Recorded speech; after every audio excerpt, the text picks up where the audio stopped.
Hello, welcome to my blog. So आजचा topic असा आहे की seafood specially is not every person's cup of.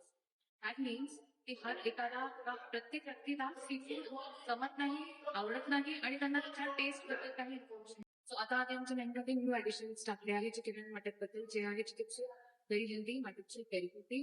मग आहे घरगुती चिकन सुक्का, घरगुती मटन सुक्का आणि याचे जेही मेन इन्ग्रेडियंट्स आहेत ते पूर्ण नॅचरल रॉ स्पायसेस मधनं बनवलेले आहे. सो चला आता या माझ्यासोबत मध्ये दाखवते मी हे सगळं कशा पद्धतीने.